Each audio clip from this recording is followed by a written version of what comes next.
Se a gente não encontrou os dados, os documentos que a gente queria no portal de transparência ou em qualquer outro site aí disponibilizado pelo poder público, aí sim a gente vai acionar a Lei de Acesso à Informação, que vai ser aí um dos principais pontos aqui do nosso curso. A Lei de Acesso à Informação, ela foi aprovada lá em 2011, no governo ainda da ex-presidente Dilma Rousseff, regulamentado e começou a entrar em vigor de fato em 2012. E é interessante fazer um comparativo histórico aí. Desde que a Constituição brasileira existe, há a possibilidade de pedir informações a órgãos públicos. Esse direito já estava previsto. Mas não havia ali nenhum mecanismo que garantisse que isso fosse de fato feito pelo poder público.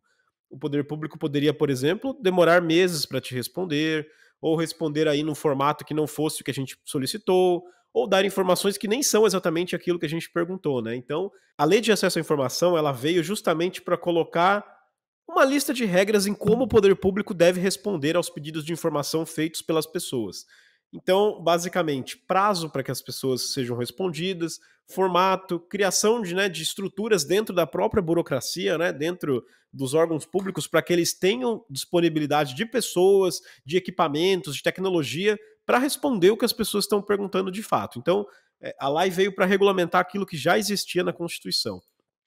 É importante falar um pouquinho do histórico aqui da lei, da Lei de Acesso à Informação, principalmente na perspectiva internacional. O Brasil chegou um pouco atrasado em relação a outros países que já tinham lei de acesso à informação, até mesmo na América Latina, nessa época aí, 2011, 2012.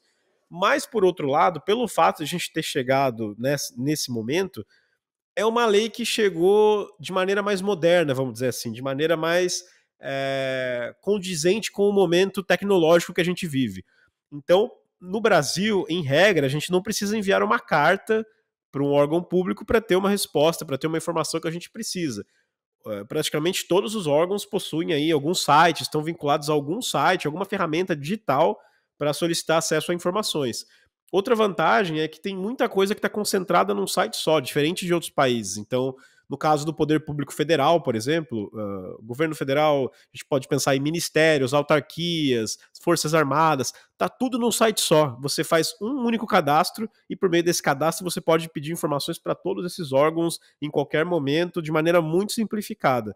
Isso não necessariamente é uma realidade em outros países, em que muitas vezes cada órgão público vai ter aí o seu próprio mecanismo, né, vai ter seu próprio site, enfim, a sua própria forma de responder à lei de acesso à informação. Por outro lado, o Brasil tem um desafio aí, que é o histórico da nossa própria democracia, se a gente for pensar mais a fundo, né? O Brasil é um país com um histórico de opacidade, em que os órgãos públicos não disponibilizavam as informações solicitadas pelas pessoas. Então, não é só porque uma nova lei foi aprovada que necessariamente da noite para o dia tudo vai se tornar mais transparente, todos os dados estarão abertos e as pessoas vão acessar tudo que elas querem. Então, a lei ela trouxe para a gente a possibilidade de uma nova trincheira de batalha, vamos dizer assim. Uma nova possibilidade de solicitar e cobrar que os órgãos públicos, as autoridades, forneçam aqueles dados que a gente quer. Isso não significa que sempre eles vão responder com os dados do jeito que a gente pediu, né? E isso também muito porque há um histórico, né? Existe um conceito de que informação é poder. Então, quando a gente está solicitando que um órgão público dê acesso a um documento, a uma informação, a uma base de dados, a gente está pedindo, de certa forma, que ele compartilhe o poder que ele possui, né?